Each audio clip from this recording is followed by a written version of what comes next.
Right, Counselor, whenever you're ready. All right. Everybody's already in?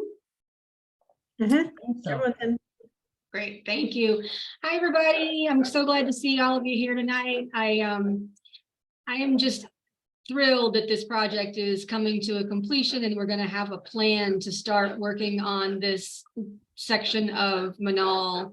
As you all know, this study and this process started over a year ago with the former counselor. So I wanted to thank Counselor Gibson for getting this going, and I'm glad that I've been able to keep it moving and get, the MR area designation finalized, and now this plan. I do want to say that I'm most thankful for the public input that this process has gotten. I don't think that this plan that you're going to hear from Jackie about tonight would have been nearly as good or robust without the community engagement and community input. So thank you to all of you for staying with us during this kind of long process. I think you'll agree that consensus planning has done an amazing job. Thank you, Jackie. Also want to thank Petra with City Council staff. She has definitely gone above and beyond on this project. So with that, I'm going to turn it over to Jackie to let her unveil what we think will be. It's a draft, but it is very close to being the final plan for the redevelopment of this section of Menaul. So Jackie, over to you. all right, thank you so much, Counselor. Hello, everybody. Glad to have everyone on the call tonight. My name is Jackie Fishman. I know most of you on the call, but I am a principal of consensus planning, and we were hired to do this project. We are in the third phase of a three-phase project. So like the counselor said, thank you for sticking with us. It's been a long process, but we are getting close. I'm going to go through my presentation. It's not a real big group tonight, so feel free to ask questions. We'll have hopefully a good discussion after I'm done with the slides. I have on the screen our welcome and introductions. Of course, the counselor gave our introduction. Petra Morris from Council Services, Laura Rumler, the counselor's policy analyst. I don't know if Karen Iverson is on the call. She's the MRA manager, but I know Siren Lithgow is on the call, and they are the redevelopment project manager who's been working with us the last few months on this project. Again, I'm Jackie Fishman. Shar Johnson, who's a planner in my office, is on the call. She's going to be helping to facilitate the meeting and call on people and alert me to different questions. So bear with us. We'll get this going now. As you may be familiar, this project, it started, I think, over a year ago, not much more than a year, I think, maybe a year and a half. Again, it's 3 phases. Phase 1 study was completed for the area that was bounded by Candelaria to the north, I-40 to the south, San Mateo to the east, and I-25 to the west. So it's a fairly big study area. The study focused on non-residential properties and issues related to vacant buildings and properties, deteriorated conditions and crime, changing retail trends and transportation systems. That was we documented all of those existing conditions. We also looked at the business and real estate market. We worked with some commercial brokers in Albuquerque on getting some data for this area. We also did a business owner survey and had some meetings with the business groups. We did a SWOT analysis and then had findings and recommendations, which we've carried forward through the process.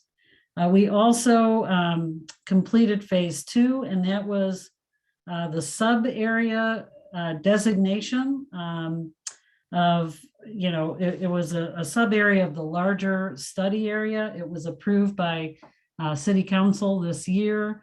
So that allows us to move forward with the plan. We're currently in phase 3, and that's, as I show on my screen, that's the creation of the MR area plan that we're going to be reviewing tonight. It is a draft. Nothing is set in stone at this point, but it's a pretty complete draft. So for those of you who aren't familiar, this is the MR designated area on the screen. You can see the boundaries, I-25 to the west, the North Diversion Channel to the east, Phoenix to the north, and then I-40 to the south. The New Mexico Redevelopment Code provides an exception to the anti-donation clause of the state constitution, and it provides New Mexico cities with the power to correct blighted conditions in areas or neighborhoods which substantially inflict or arrest the sound and orderly development within the city. The MR designations must be based on a finding of blighted conditions, and with that, it allows local government to sell, lease, or dispose of public assets, enter into public-private partnerships, carry out MR projects, invest in MR project funds, and then issue bonds and/or loans.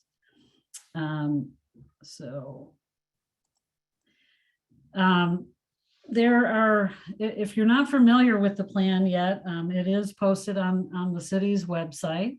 There's a link there.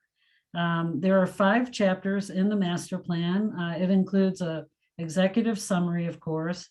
We have an area profile, a business profile, recommendations and an action plan, and then project financing and funding sources. We also include the SWOT analysis from phase 1 as an appendix to the plan. The focus of my presentation this evening will be on the action plan, which is on the screen now. It's just a list of projects which I'll go through in not great detail, but enough so you understand what we're recommending. Several of these projects were suggested during the larger Menaul redevelopment study, and then they were expanded upon for the MR plan, and then several are just brand new. And Petra and I have been talking to a lot of different city departments and business owners and people who have just contacted us through the last year with ideas. So we've tried to incorporate what made sense, and hopefully you'll agree with those. So there are 19 actions. They are divided into 2 categories. You can see on the screen, the first 5 are more about opportunity sites or redevelopment projects. And those are things that projects that we hope would have a catalytic effect in the area. So, one of these buildings gets improved and it's redeveloped. We're hoping that it'll catalyze other people to say, hey, I want to invest in my property and fix it up and have it function a little better than it is today. We also have the broad category I've called infrastructure and transportation improvements. Again, I'll go through those relatively briefly, but there's a whole bunch of them. We've, as most of the people that have been on these calls for the last year or so know, that crime and vandalism and those kind of issues have been a very big concern. And so it's a little bit different in this MR plan than some of the other ones. But I think you'll recognize a lot of the recommendations that we've identified. Okay, so I'm gonna just jump right in. This is opportunity site number 1. It's comprised of 7 mostly vacant parcels that total about 8.6 acres. It's one of the largest properties in the MR area, and it's under single ownership, which is pretty great. I think the property owner is on the call tonight, so that's a good thing as well. He's envisioning developing the property over 4 phases that include, and these are approximate numbers, so bear with us on this, about 15,000 square feet of retail along Menaul, bike up, coffee, brewery, and bike store, and a park area for events adjacent to the North Diversion Channel Trail. So I think that's really cool. And I have one of those in my neighborhood, the Bike and Coffee by the freeway. So I think that's a great idea. Also, including 200 workforce multifamily housing units and about 20 townhome style apartment units. So it'll be a true mixed use property. It'll be developed over 4 phases. And I truly believe this is a game changer for this area. The property owner will be seeking a redevelopment tax abatement and a brownfield revolving loan from the MRA agency, which would be allowed once the MR plan is adopted by City Council. The project would introduce a residential presence to the area, which would bring more evening activity to the area, more eyes on the streets, which is always a good thing. We discovered in working on the plan that there are actually 2 old city landfills within our MR area, and this site sits on top of one of them. We've been in contact with City Environmental Health. What I've been told is it's mostly old construction debris, and the landfill was created when the North Diversion Channel was built years ago. So that's something that will have to be coordinated with the city environmental health people, which will provide guidance on development of this site. Our second opportunity site is, and you'll be familiar with this, we've been talking about this area for a while. It's at the southwest corner of University and Menaul. It's a series of 6 parcels containing vacant buildings, surface parking. Again, it's along the south side of Menaul between University and Fairfield. The property is a total of 2.6 acres. It's zoned NRLM, which is non-residential light industrial. It's at a major entry to the MR area, and we've, well, because I'm a diehard planning and zoning person, we identified potential zone change here. Doesn't have to be, but we've recommended looking at a zone change to MXM, which would allow for maximum flexibility here. MXM is mixed use moderate intensity. So it would allow not only residential, but commercial as well. The 2 eastern parcels closest to University, we've been told have contamination issues, which could be appropriate for brownfield remediation. The University frontage is missing sidewalk, which we've identified specifically as, detracting from the pedestrian accessibility in the area. The 4 lots to the west are owned in common with the owner of Crown Plaza. And I know Joni is on the call as well. She's the general manager of Crown Plaza and has been meeting with us since the beginning of this project. Okay, our third opportunity site is actually, there's 3 components to it. It's the 3 vacant restaurants that loom large in this area. The first property is the former Village Inn. It's on just less than an acre. It's zoned NRLM, again, non-residential light manufacturing, and the owner is listed as being from California. So we look at all those things when we're evaluating some of these properties. The site is on the north side of Menaul. It's in the center of the MR area, and it's highly visible and accessible. We believe it has the potential for redevelopment as a new Albuquerque community safety building, though that's just one option for redevelopment. It doesn't have to be there. But this building has been vacant for a long time, and its current state really detracts from the adjacent hotels to the north. We've heard a lot from hotel owners in this area, and again, this would be pretty game changing for the area to have this site redeveloped. Our second property within Opportunity Site 3 is the former Little Anita's restaurant. It's about 0.6 of an acre, so it's pretty small. It's zoned NRC, which is non-residential commercial. The owner's address is in Albuquerque. It's got excellent visibility and access. It's right at the corner of University and Menaul. We believe it's a good site for another restaurant, but again, there are other uses that could be appropriate in this location. Recently, the owner, you may be familiar, erected a chain link fence around the building because of all the negative activity that it's been attracting. It's a secured building and just ripe for redevelopment.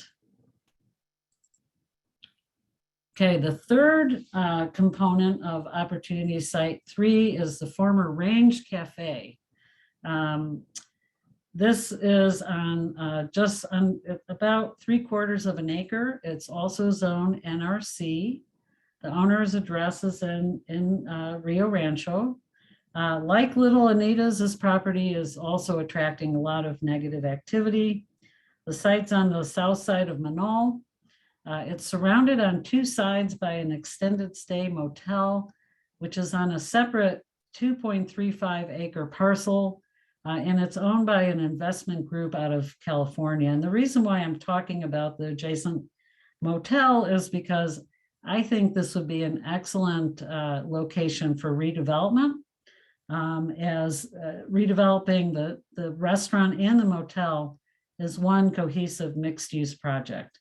Of course, the restaurant is for sale, the motel isn't, but I wanted to bring the group's attention to that because I think there's more opportunity here than just the restaurant.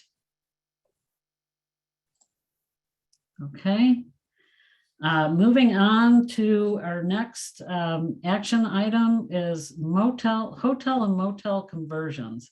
And the slide that I'm showing right now is other conversions. The Sundowner Hotel or motel that was converted from a motel to multifamily. My office worked on that project. That's on Central Avenue.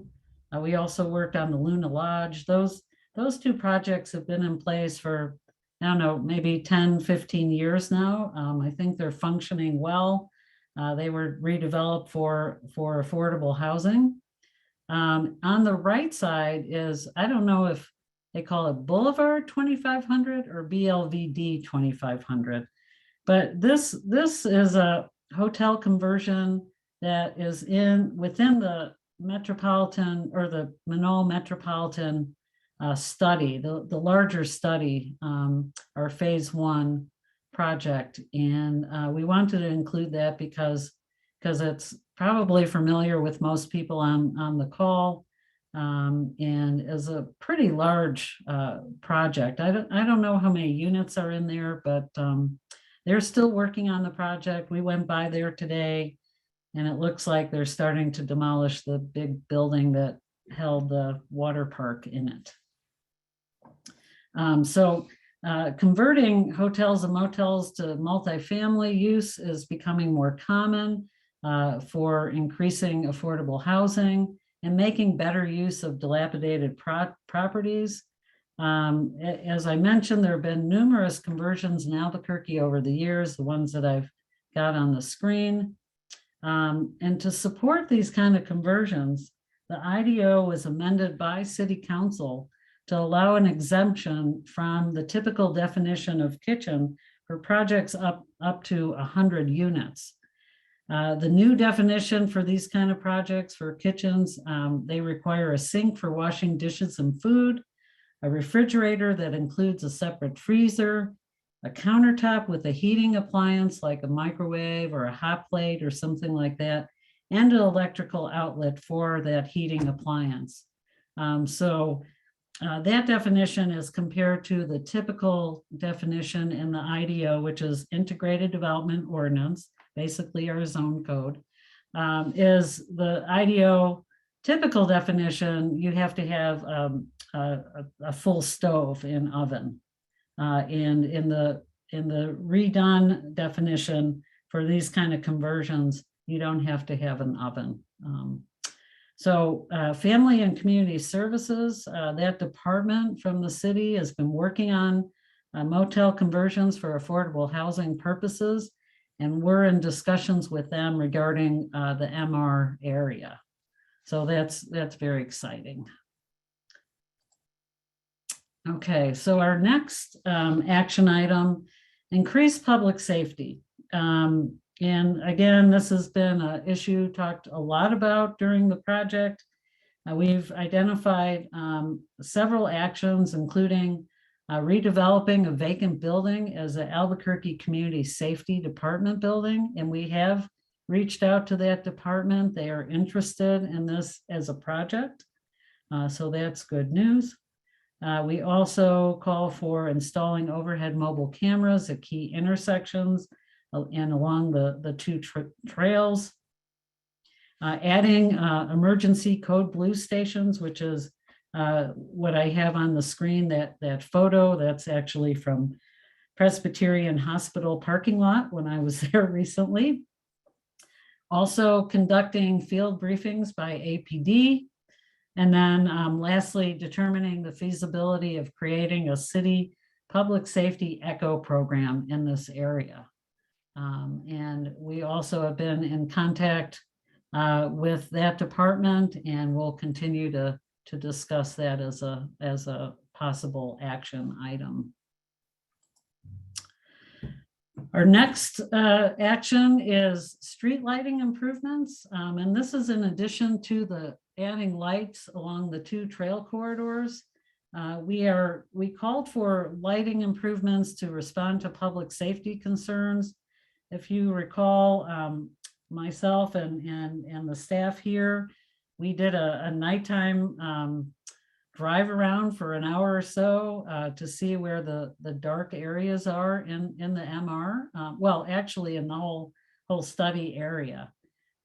We have a couple really dark areas. Menaul Road, which is close to the Big I, is completely dark. And so we're calling for working with PNM. Well, first determining who would do the project, potentially, we're assuming PNM, getting them to install streetlights on that road. But also, I'm somebody who travels Menaul as my primary east-west corridor, and I've noticed in the last several weeks that the streetlights on Menaul are out. And we haven't determined why they're out, but they need to go back on because it's a very dark and not real pleasant corridor at night if there's no streetlights. Also, we have identified Menaul traffic calming as a project. It would be a very important infrastructure improvement to the area. Menaul currently has 6 travel lanes, a center turn lane, and medians, and the speed limit is 45. And most people probably go faster than 45. So it's a pretty unpleasant area to walk because of those speeds. The master plan recommends the completion of a traffic study first that would consider roadway improvements that would potentially reduce drive lanes, adds traffic calming measures, protected bike facilities, which that's what I have on my screen as a protected bike facility in another area of the country. Sidewalk and landscape improvements. Again, the sidewalks mostly along Menaul are at the back of curb. And so there's no landscape strip or any protection for pedestrians. So that would be something we would want to look at. Of course, replacement of handicap ramps that do not meet ADA, and then also safe pedestrian crossings. As a reference, because I've been asked about this recently, the city designed and constructed traffic calming on Menaul west of 6th Street to Rio Grande. The area to 12th Street included widening sidewalks, landscape improvements, pedestrian crossings, very, very nicely done. And then Menaul west of 12th to Rio Grande was simply restriped to reduce travel lanes and allow for bike facilities. So there's certainly precedence in Albuquerque for this kind of project, and specifically on Menaul Boulevard.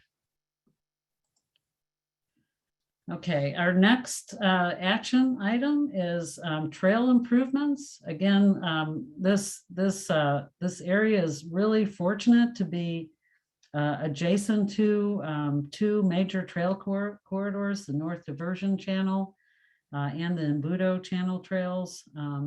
We've been communicating with AMAFCA since the beginning of the project, and the master plan recommends continuing that coordination to address trail lighting, establishing a trail sponsorship program to support trail maintenance, and then also installing trail markers and wayfinding signage.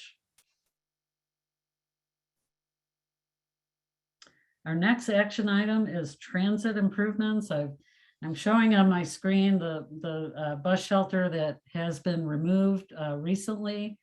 We've been told by ABQ Ride that the stop is still operational, but the shelter is gone. You know, the bus stops or the bus shelters along this corridor have been long attracting the unhoused campers. We've coordinated with ABQ Ride on our recommendations and will continue this effort. The master plan calls for evaluating methods to discourage people from camping at the shelters, evaluating the frequency of cleaning the bus shelters, promoting Adopt a Stop the program, and then removing benches from bus stops that only have a bench and replacing it with a shelter. Also potentially removing windscreens, which probably seemed like a good idea when these shelters were designed, but they do provide some shielding of maybe some negative activity. So potentially removing windscreens, and then trying to explore other bench designs. We do want to promote transit accessibility in this area. So we want to see what we can come up with in terms of improving these conditions. We also identify landscape and wayfinding improvements. And this was a couple, I think we had in the original study, we had 3 different areas. One of the areas was outside of the MR area. So I'm showing the 2 areas, and we talked with, or we're calling for working with NMDOT on wayfinding, landscape, and screening. The 2 areas, one is the east side of the East Frontage Road, south of Menaul, and that's the top photo that I've dashed in with yellow. On the west side of that road, of the frontage road, it's nicely landscaped, but on the east side, not so much. Pretty unattractive edge there. The second area, and that's on the bottom photo, is the north side of I-40 right-of-way from exit 159D to University. That also seems like a neglected edge. And it's a main route into the MR area. So we would want to be coordinating with NMDOT and seeing if we could get them to make some nice improvements to those 2 areas. Also with wayfinding, there was a lot of comments throughout the project about with the change of access to I-25, that people are a little bit confused about how to get to Menaul in this area. So a little bit of wayfinding would go a long way from the 2 interstates. The next action item is building and sidewalk improvements, and you can see, you know, there's just the need there is huge. the business owners that we've talked to, they aren't making many improvements to their sites because they're a little discouraged. And we're hoping that with this planning effort that they will be encouraged to make improvements with maybe some help from the city. These are to, building facades, windows, parking lots, sidewalks. I have my favorite building, the Quonset hut at the corner of University and Menaul. Not so much about the building because I think that building should just go away finally. But again, the parking lot is all cracked. There's no sidewalk there. It's just a mess. Also, providing accessible ramps, looking at the whole area and determining where the ramps meet, the DPM and ADA requirements and where they don't, and developing a program to start improving that pedestrian accessibility. We also call for providing information to business owners on available small business loans and design assistance. Our next action item is the development of a dog park along with electric vehicle stations. The area that's on the screen is in between Amafka, which is on the south. That's their building and property. And then to the north is Applebee's. And that middle section is, we believe, owned by Applebee's, but not being used. It's just a piece of the property that's just dirt. And I see that I have the wrong text on this, this slide, so sorry about that. But anyways, we are calling for a dog park here. We think it would be a good location because it's by a lot of the hotels and motels. It's also along the trail. So people walking dogs or even riding their bikes or walking could access the dog park. There is, I don't know how many electric vehicle stations in this area by Applebee's, but I know that there's at least a couple, and we're calling for development of more of them as part of this little piece of property. Okay, our next action is public art / orphan signs. So one of the people that contacted Petra and I during the planning process was from Friends of the Orphan Signs. I've seen some of these signs in the community, but I never knew what they were about. It would add a public art element to the empty sign structures that are littered, throughout the MR area. It would be done at no cost to the city or the property owners. And it just adds a fun element. They're the ones that I have on the screen, a combination of the art and also some poetry. There's a lot of these signs are along the Central Avenue corridor, but also in Wells Park. I think the two top photos are Wells Park area. So they've been doing this, I believe, since maybe 2014 or so. So there's certainly a lot of opportunity in the MR area for this kind of effort. The next action is obviously not a capital improvement. It's dialoguing with business owners. I think we've established good communication with the business owners in this area. The master plan really encourages that to continue. There is a Midtown Business Association that meets, I'm not sure how often, but Petra and I and Councilor Gibson, when she was still in office, attended one of their meetings. And so we would encourage that communication to keep going. Also, talking with owners at their places of business. A lot of the business owners may not be able to go to a meeting off-site, but dropping in, talking to them is a way to communicate, and trying to learn how to best assist these businesses. A lot of what we heard throughout the project is the business owners feel a little neglected by the city, and we want to reverse that perception. And also demonstrating the city will continue to advocate and support improving the MR area. I think starting on a couple maybe smaller projects, something that gives the property owners and business owners in this area some confidence that this effort has not been done in vain, and the city is actually going to be an active partner with them.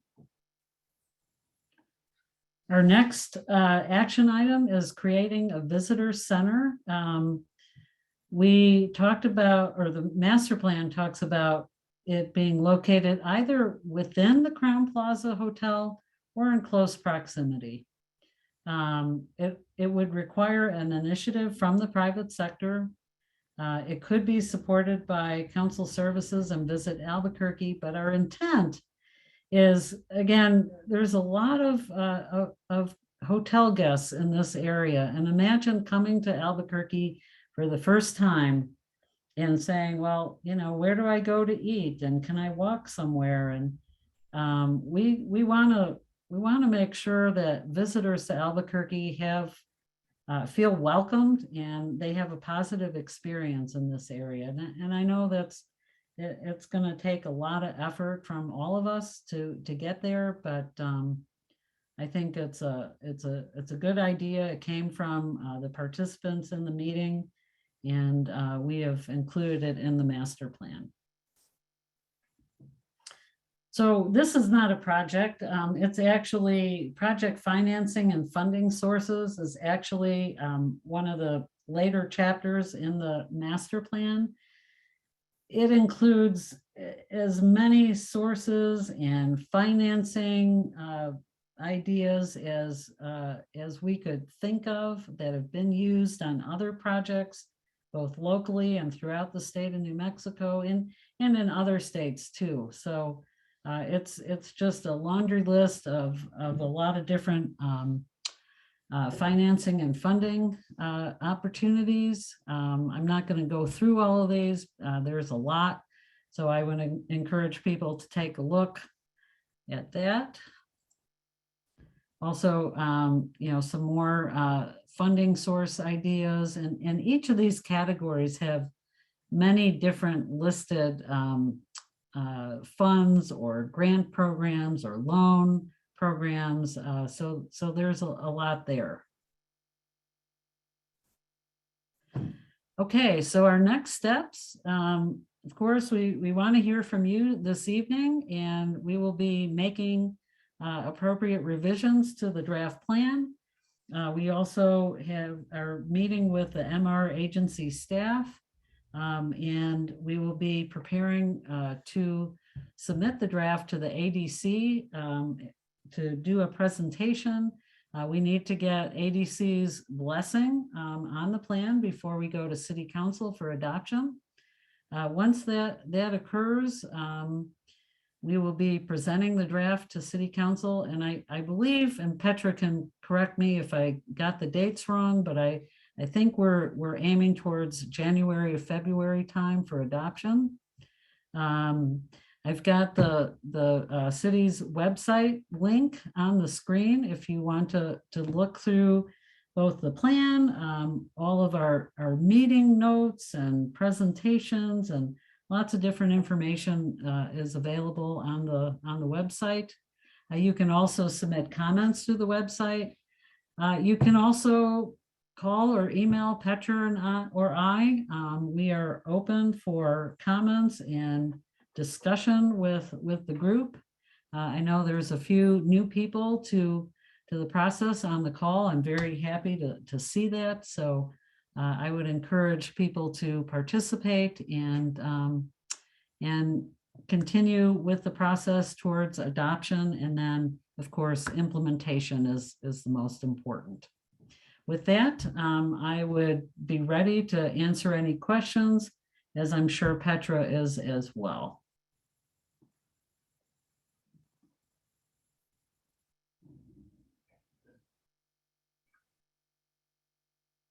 So who wants to be the first? Bill Sabatini. I'll jump in. Joni? I don't know. Yeah, Who's- anyway, I'll jump in if no one else is going. Can you hear me? Yes, is this Zach? Yeah. Okay. This is like over at 2018 Menaul. Yeah, I just have. You're breaking up, Zach? Yeah. Can you hear? Not very well. Yeah, just every few words. I'll type something. I'll type of that one. Okay. I was gonna say you could also call on your phone too, but you can put something in the chat as well.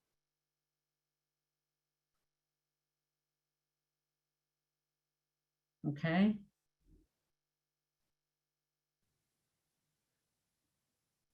Bill, do you want to make a comment? And you're muted. Go ahead.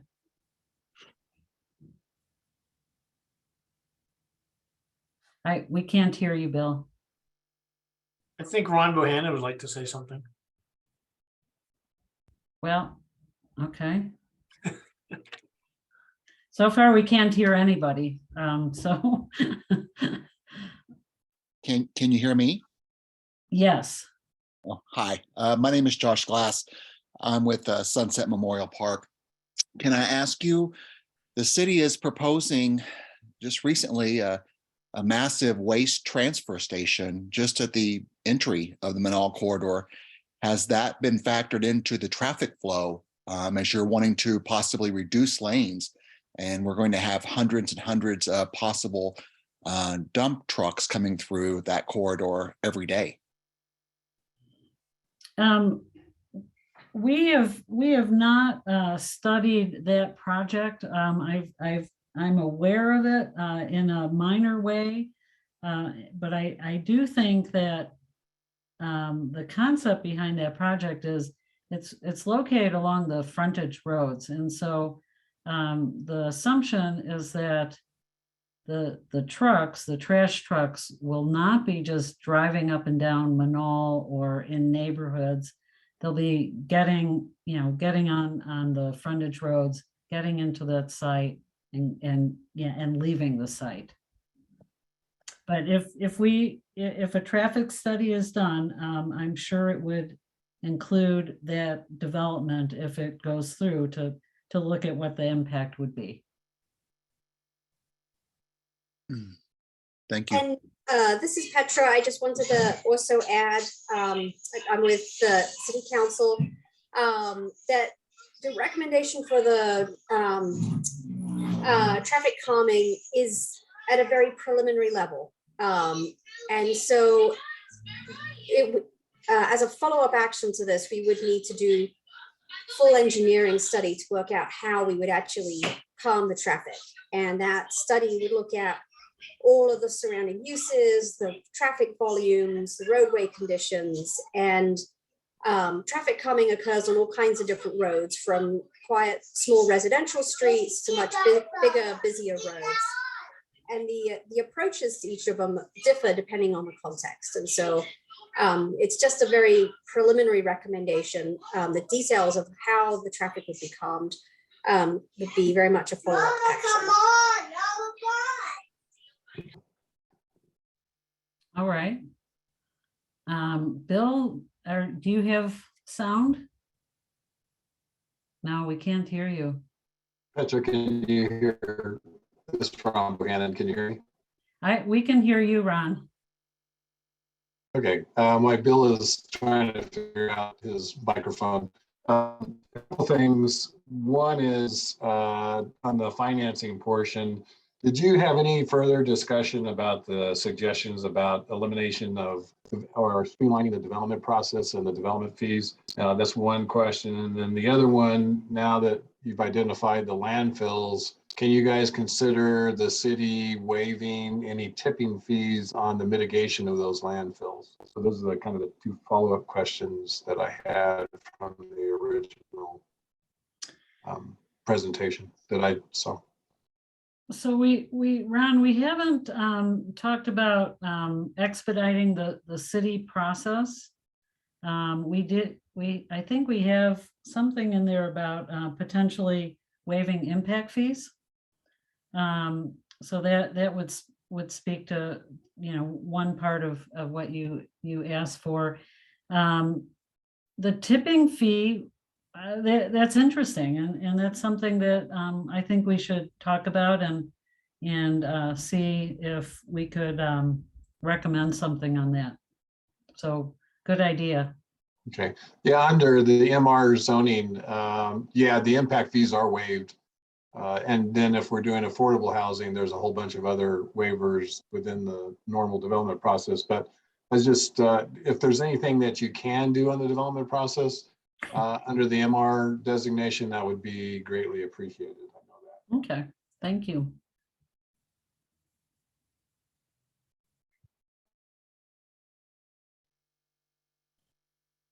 Is Bill back? No. You might have him call in as well. Yeah, Bill, if you're still on the call, it might work better if you called in.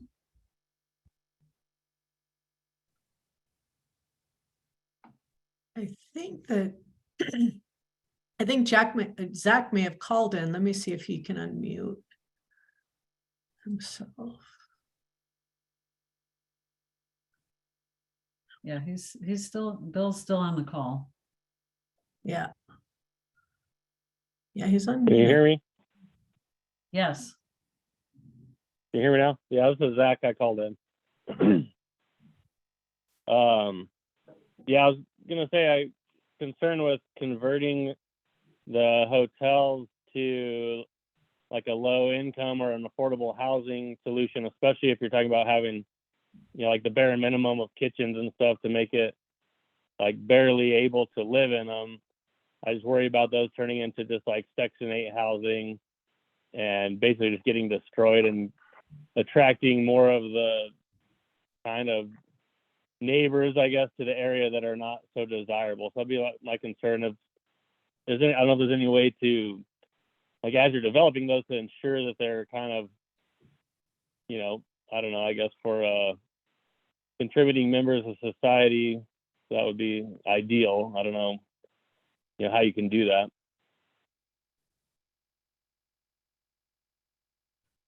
Okay. I think some of Does that the make sense? conversions that have been done have allowed affordability versus low income. I think that's a better term to use on some of the motel conversions that I've seen. Because we already have the transients that are there on the daily stays that are the element that are a lot of it causing the problems in the area. Right. Yeah, that'd be my concern, is just attracting more of those. We already have, Yeah, like on one of the last calls, we recommended, well, is there a way we can maybe change some like city ordinances to, only allow nightly rentals at hotels and, make it where you are not allowed to do weekly or monthly rentals at hotels inside the MRA. And if, I think because a lot of the residents of those places are really create the problems for the area. So if we can kind of eliminate more of that, that would be nice. But then if we go on the other hand and just turn the hotels into official monthly living situations, then it might exacerbate the problem. So that was the concern. Okay.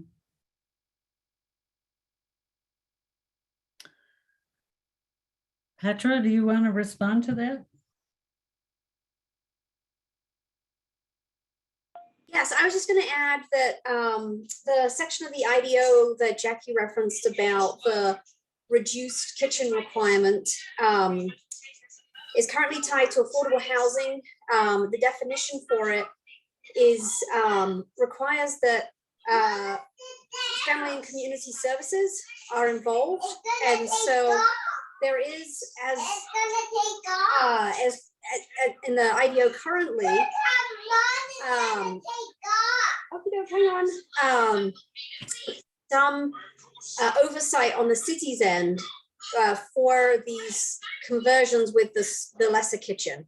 You can do a full-blown conversion with a full-blown kitchen, and there is an affordable component associated with that, and so it's there is some oversight built into the IDO presently.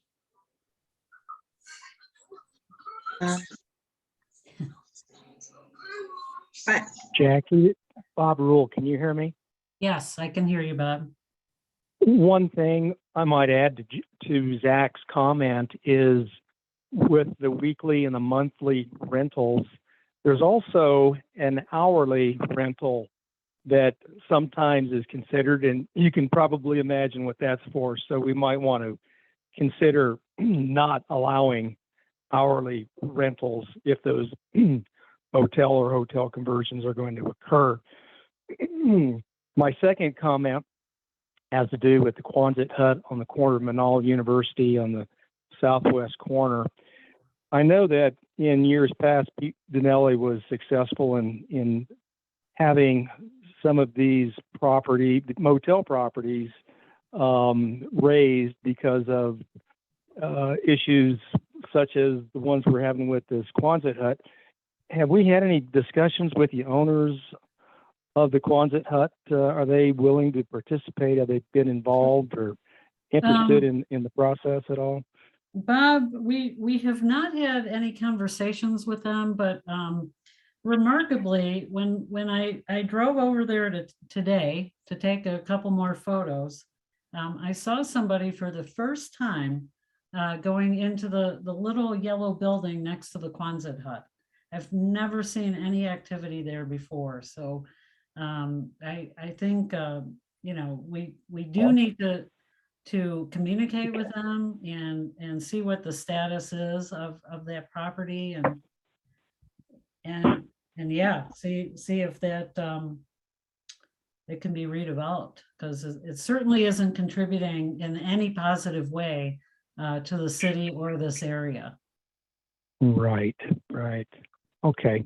Thank you. Last time I saw someone over there, this is Zach again. Last time I saw someone over there, I stopped by and talked with them. And it was like a member of the family, like I think the son-in-law of the actual owner. And they said it's basically just being used as a family storage unit right now. And they were clearing it out and they were preparing it for lease. But that was like 6 months ago. And so I don't know what their actual progress, what that is, or how serious they are about actually leasing it out. But I know that was in their minds that they were planning to lease it out. They've never wanted to sell it every time I talk to them, but that could change with the right incentives, I think. Okay. This is Joni Jones, the general manager of the Crown Plaza. Just to go back on the hotels within the MRA, I have employees that live at the extended stay hotels within the MRA. I don't think it's so much the hourly, maybe it is the hourly rental within the MRA for these hotels, but it's also, or the weekly rentals, but it's the prospect of taking cash without proper identification. That is where we run into the problem, and we will not rent to locals because we do not take cash, and we will not take, if you have an ID and the credit card does not have your name on it, we will not take you as a guest. I mean, we kindly refuse business. So, it goes back to the cash component, not being able to take cash at check-in. Now we can take cash, obviously at checkout, but not at check-in. So I just wanted to bring that up. And I had a question about the adoption of the MRA in possibly January, February. Once it's adopted, how long of a process is it for implementation? Because I'm going to think positive here. Okay. I think that's, Petra, I think that's a question for someone from the city. Yes, so we are hoping to have the plan start the adoption process in January. We'd like to take about a month to work on the comments that we hear tonight and continue to work with administrative staff to make sure that we've got a really solid document going through the approval process. Approval takes about 3 months. Once the plan goes into effect, the low-hanging fruit stuff that can happen a lot more quickly. Other things, it takes a little bit longer. The lighting, hopefully we can get rolling even before the MR starts, a plan is approved. I think Mr. Generis is on the line, and he has a project that he's interested in this area, and those sort of things. It's more about the plan being adopted so that the tools that are offered can start to be used. Stuff like the traffic calming, that's probably a year or two out from maybe seeing any actual changes, because it takes a little while to do the planning and the engineering to work out what those changes look like. Okay. So it's a range of different timeframes. I understand. And I really appreciate all the hard work that you and Jackie Fishman and Council Phil Bucorn have put into this project. It's extremely important, and it's time. I mean, we all know it's time. So I'm on the I am completely, I'll do whatever you need me to do on my end at the Crowne Plaza. Sounds great. Thank you, Joni. Looks like Scott Anderson has his hand up. Scott, why don't you go ahead? I think Mary has had her hand up for a while. I think we should let Mary go first. Okay. Hi, Tammy. Hi, Jackie. Hi, Petra. I'm sorry, I joined a little bit late. We had some stuff going on in the gym. I have two things. If the better fencing on the north side of I-40 was included, and if I could get a copy of the PowerPoint presentation. Yeah, so the PowerPoint, well, there is one slide I need to fix. And once I do that, I will send that to the city, and it'll be posted on the website. It's probably too big to email in terms of size, but you'll be able to download it from the website. And was the fence on the north side of I-40, was that then included? Yeah. Yes. Perfect. Thank you. And Jackie, just so you know, the draft MRA document that was online has that slide information correct. It's just on your slide. Oh, really? With regard to the EV charging stations, the dog park, and so forth between. Yeah. It appears to be. So. Yeah. Okay. Scott, go ahead. Oh, thank you. I just had a couple of questions. One was, has there been consideration of turning Menaul into a Main Street or premium transit corridor? I think that would be of benefit to the property owners along this section of the street. And then the second being is that, you know, there's several properties there that are, I think, zoned a little bit more restrictively than perhaps they could be. I think that there'd be opportunities to take, for example, something that's MXM and move it to MXH. And I just didn't know if you know, those sorts of changes were under consideration. And I think it would benefit the area to be able to upzone a few of these things. So Scott, there's I didn't go through that kind of detail in the presentation. It is in the plan. There's only 3 zoning categories in the MR, and that's NRLM, the non-residential light manufacturing. NRC is non-residential commercial, and only one site, which is Pete's property, is MXM. So there's very, very little mixed use zoning. The area is dominated by industrial zoning, which a lot of these sites are just too small to really develop much industrial type of businesses. And I think the area north of the MR that was part of our study all the way to Candelaria and beyond is functioning very well as an industrial area. And the corridor that, along Menaul, I see as having a lot more opportunity to introduce some other uses in there. So we did make some recommendations in terms of rezoning. In terms of transit, I don't know if we could take that leap to make this a main street, but I think what would be interesting, and this is in the plan, is the UNM CNM Sunport study that was done by Mr. Cog, identified the area around University and Menaul as area for I don't want to say the next art project, but for a big transit project that would connect this area all the way to the airport. And I think that project, that study was done in 2013. I reached out to Mr. Cog and the project manager of that project a couple weeks ago, and Tony Sylvester, and he says the recommendation still stands.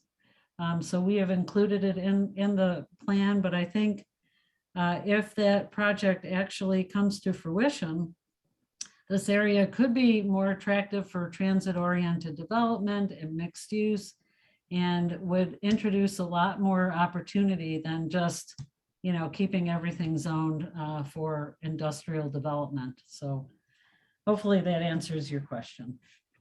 Yeah, and just to kind of follow up on that, I didn't want to necessarily speak for Mr. Generis, but just looking at, to me, the density of, say, the hotels, and then the nature of the other development in the area, that height and density could be of benefit in this situation. And so I don't want to speak for him by any means, but I just thought that if the city would be amenable to that sort of a change, it could increase intensity of use, which I think is what we're looking for. Yeah, I agree. Okay. Looks like Bill's hand is up. Thank you, Jackie. Can you hear me now? I can. Hey. Thank you for the work you've done, and I agree with everything that I've seen here, and I think it's great that this is going to happen. That is an area that has really suffered, as you all know. But I have a basic question. It goes back to what Josh mentioned earlier. I think in addition to the truck traffic that is inevitable if that transfer station is done there, I'd like to know how there is some compatibility here between that use, a garbage transfer station in the middle of our city along a very important corridor that you are spending a lot of time studying to redevelop. How are those two compatible? And how can we reconcile that? And I understand it's outside of your planning zone, which I know you have to do. Well, Petra, do you want to take that question? Sure. So I just also recently heard that there are some plans, I'm not sure exactly what they are, but some plans for a waste transfer station. I am not sure how definite they are. I've heard very little about it, to be honest. And so I am not really sure that we can speak to that. It's not something that we have considered with this, because this is a new idea that has come up, a topic that has come up.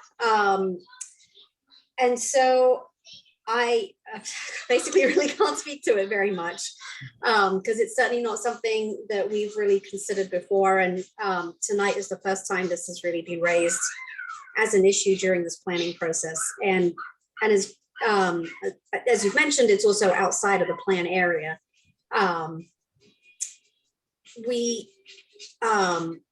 Yeah. So.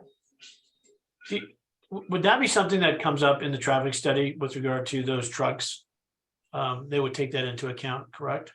Yes, I think it would, if that project actually comes to fruition. Yes, the traffic study would look at the all the land uses and the traffic currently on the corridor and around it, and definitely consider that project. And maybe once this becomes more public, you're going down parallel paths. Maybe they don't know about what we're doing, and we obviously didn't know about what the refuse department is doing. So yeah, that's a great point. I think this is something that MRA would definitely encourage the study team and MRA as well to look into this, as what is the plan, how solid is this, and then even though it's outside of the study area, I definitely think that it should be referenced if it is kind of a firm plan in the MR area and taken into consideration in what the recommendations are. So Jackie and Petra and I will definitely look into this and make sure that it's incorporated into the final document. These things come up sometimes where it's kind of last minute and you hear about it and you're thankful you hear about it, but it's definitely too late to hear about it in the process. So. Well, can I say one more thing? Sure.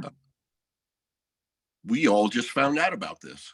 This is something that I understand has been in the works. They bought the land. The city owns the land. They spent $6 million.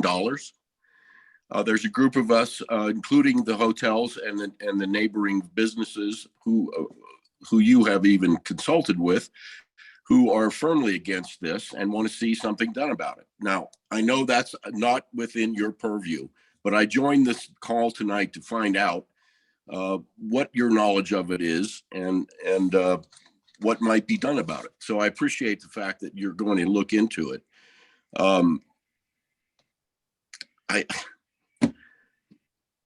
I think we're all at a loss for words as to why the city, on one hand, is planning something like that, and the other not. So sorry, sorry to interrupt. I just have had a little thought click in my brain. So I've just remembered that all waste transfer sites need a zone change. They are a NRSU, non-residential sensitive use, and so that is an item that could potentially come before council on appeal. And so we probably should stop talking about this in this meeting as Councillor Peeblehorn is on the call. Or we might want to ask Councillor Peeblehorn just to close her ears, because I'm sure Councillor Peeblehorn will want to be part of any appeals or conversations about the site when it materializes into something more substantial than what I'm aware of at this point. So if it's okay, we can take all the other comments and then I can get off and you guys can have a conversation about that. But I'm glad Petra pointed that out. I don't want to have to, remove myself from any considerations in the future. Right. All right.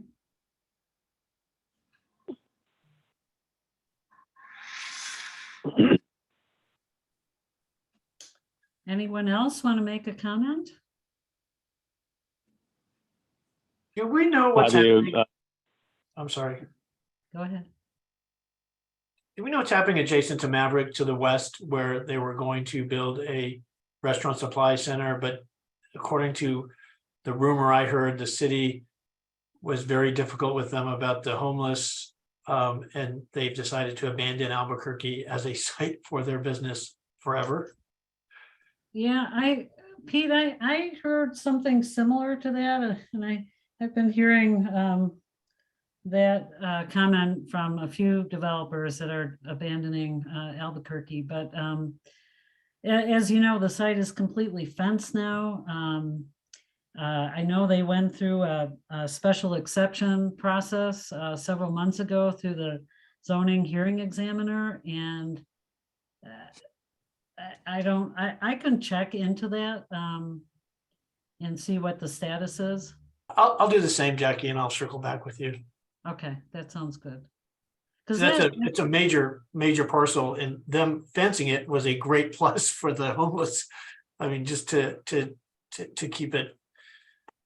yeah, it was really getting bad there. Right, Where they right. fenced it. Right. And I agree, it's that I've studied that site a lot, even before this project. And I think it's a great opportunity for somebody who has the right development to go in there.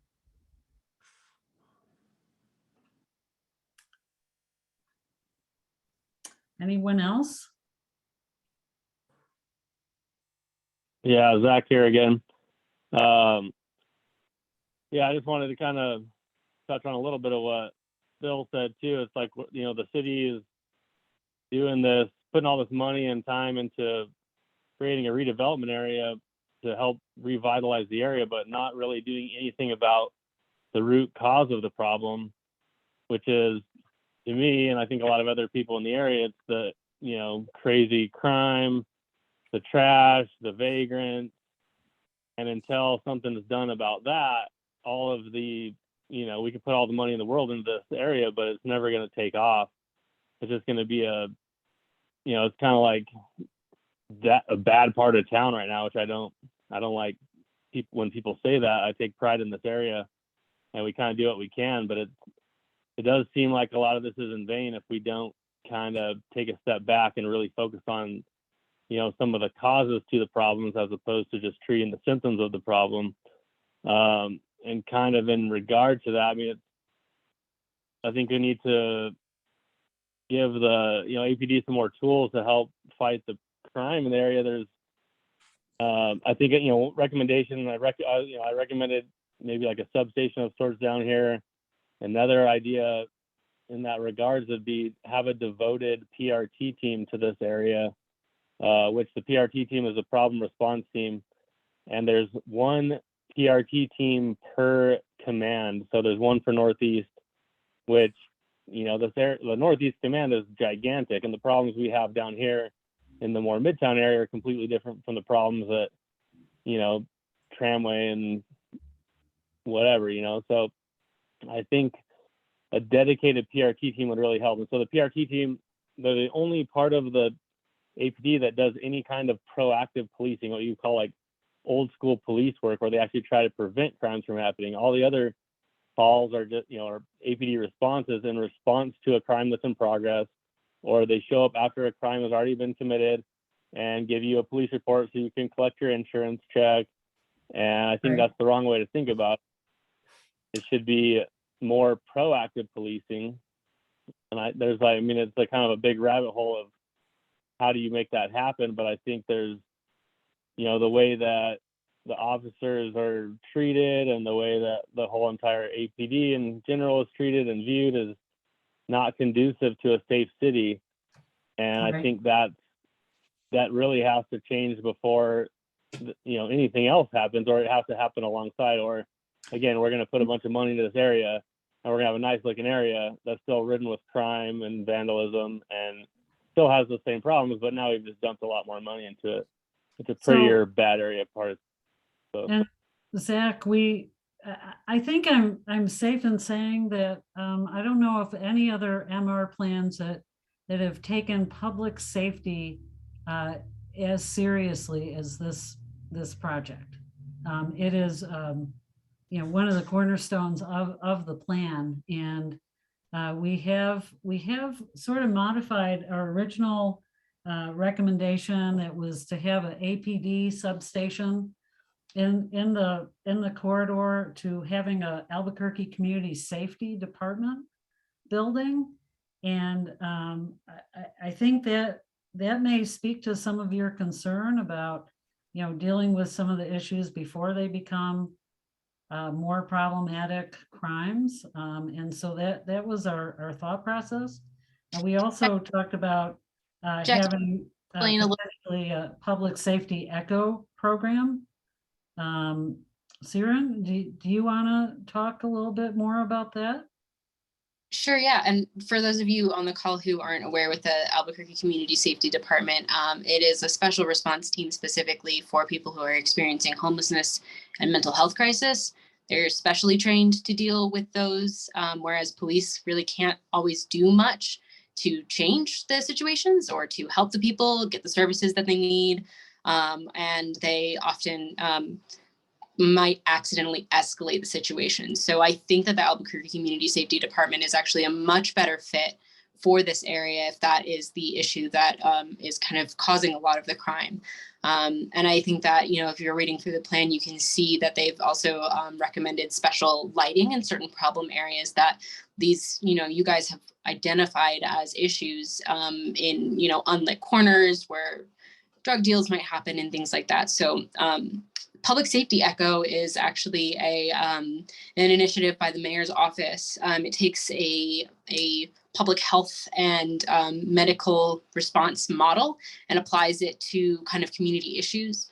And it's led by a specially trained woman named Maria Wolf, and she has a downtown safety echo and a university public safety echo as well. And that is where actually the members of the community can come together, and members of Albuquerque Community Safety, the police department, and certain folks who are important to that area. And if this is, put into an MR area, it's likely that MR staff would also be on those calls to specifically address issues that come up frequently in the community and come up with action plans and identify resources that we can use across the city and become better coordinated both as a city in specific response to these areas. So that would be, if implemented, would be kind of a monthly formatted meeting where folks can have contacts with various people across the city department.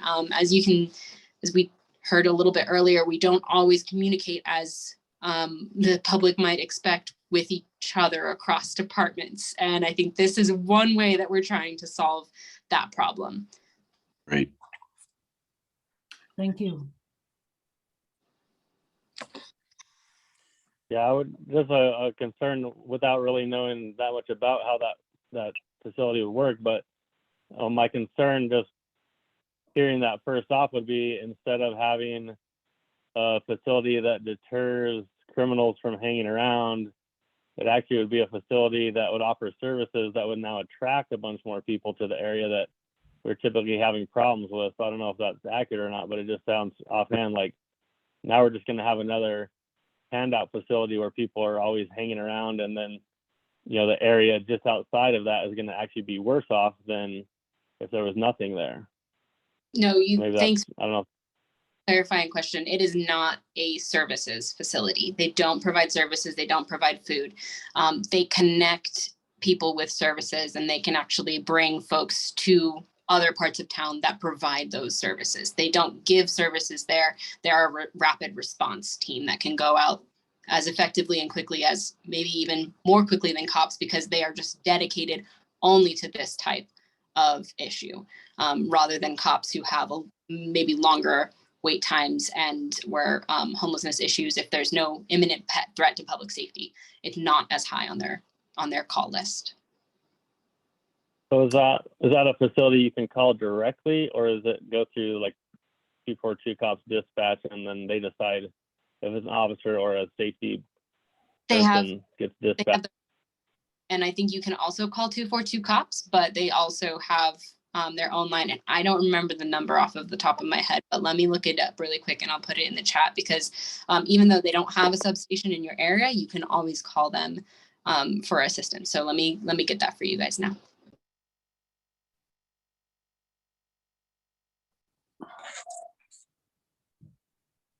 Jackie. Yes. Bob Rule. So we had a meeting, Mary Tarango put together a neighborhood meeting with the state police department here recently. We met with them about a week ago.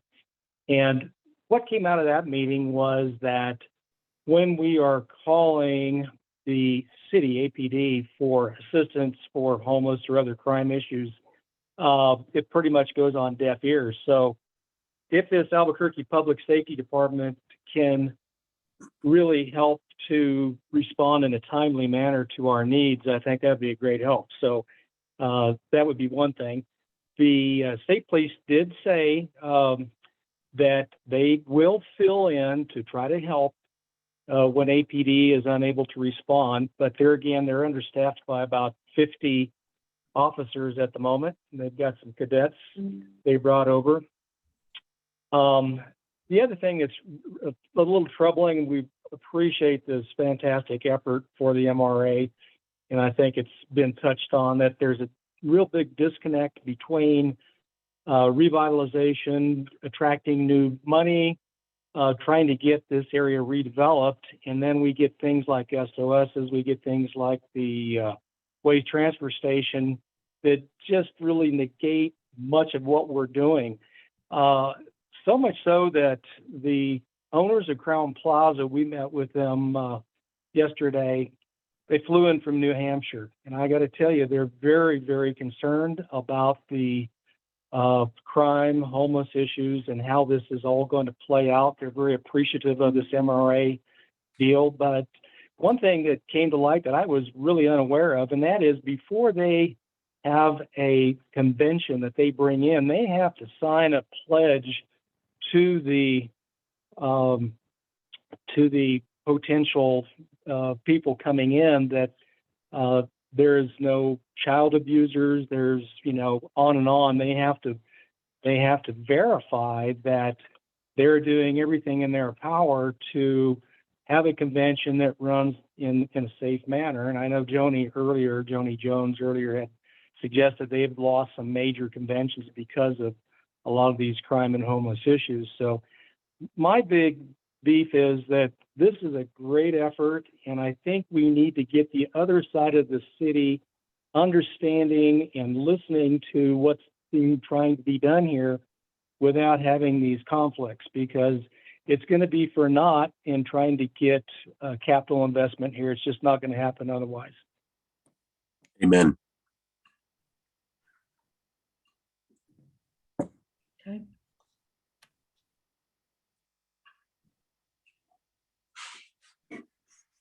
Anyone else? We have about 5 minutes before we are scheduled to log off. Any closing thoughts before we do so? Hey, Jackie, I just want to say you've done a great job. Councilor Fiebelkorn, Diane Gibson, Councilor Gibson has done a great job. Petra Sierran. We had bought this land over 15 years ago. At that point, this was kind of it was a vibrant area. We thought there was a lot of hotel rooms that was open as the center of the city. There was a lot of positives. It's gone completely downhill ever since. And so to be making this effort for the city to recognize that if we don't do something now, it's going to continue to get worse, and it could be a very, very bad area. And now it's just a bad area. So I think Bob is absolutely right. We need to have both sides of the city talking to each other, but this is a huge, huge first step. And having everyone paying attention to this and making these efforts is really, really great. So, and Bob, please invite me to these meetings with your neighborhood associations whenever you have an opportunity. Will do. All right. Thanks, Pete. Anyone else? I'll just jump in real quick because I don't know if Saren was able to get the phone number for ACS. ACS, you can always call 242-COPS or 911. And if you have something that looks like it would be an ACS appropriate response, you just say you want to get a response from ACS. So I just want to make sure everybody knew that. You don't have to call a separate number. And I have used ACS a lot this year, and I have been really, really impressed with their work. I really encourage you, if you see somebody who might be needing assistance or who might be having a mental problem or an addiction problem, please do reach out to ACS and get them to help. And then I just wanted to plug real quickly, because it sounds like y'all haven't heard about ACS. If you're not on my newsletter distribution list, we send out a monthly newsletter, and we have a monthly D7 Connection Zoom meeting with folks from the community. And we've had like ACS has been on giving presentations. We do updates on those kind of things. So if you want to kind of stay in touch like that, please sign up for our newsletter and join us monthly. So thanks, Jackie. All right, thank you, Counselor. All right, I would encourage everyone to take a close look at the plan on the city's website. There's the link. Hopefully you got it from my presentation. Let us know what you think. You can always call me, call Petra, call the counselor, email us. We're open. We're going to be moving fairly quickly with this process. So if you have some thoughts and ideas, please share them with us so we can consider them for including into the master plan. All right. I got a question real quick. Excuse me? One more question about. One more question about. You specifically listed some like opportunity sites, but are other is there any special treatment to those sites, or is it just ones that are of note? Like if we have other properties, are they available to the same kind of programs and Yes. subsidies or what have you? Zach, yes, they are all the properties within here, if they meet the requirements for a public-private partnership or some sort of public assistance would be available. The opportunity sites that we picked and are those sites that we think again would be catalytic to private and investment, but it by no means is meant to suggest that those are the only sites that would be redeveloped or could have access to assistance by the city. Got it. And Zach, if you have specific plans for your property, we would love to hear about them. I'm not sure if you're a property owner in the MR area, but you have Jackie's contact information, and it's always helpful for MRA to get a sense of what people want to do in the area because it helps us allocate funding appropriately. So if anybody has any plans for their properties on this call or knows of possible plans and has contacts with folks, we would really appreciate hearing about them. Got it. Yeah, we have a couple of properties. That's why I didn't know if there was any kind of advantage to saying, hey, yeah, this property here is an opportunity site too, or if that would lead to outside investors coming in and saying, yeah, I'll take number 3 there. It looks great. So I didn't know if there was an advantage to saying, hey, yeah, we have this property here. We're open to development. Here's what we're thinking, but hey, if you have other ideas, bring it to us or something like that. So I don't know if there's any value of having that in the plan or not. I think it would be valuable personally, but I will leave that to Jackie and Petra, but we would love to hear about your plans more either way. Got it. Thank you. Okay. Well, thank you all. Have a good rest of your evening. And again, get in touch with us if you have any other thoughts to share. All right. Good night. Everybody.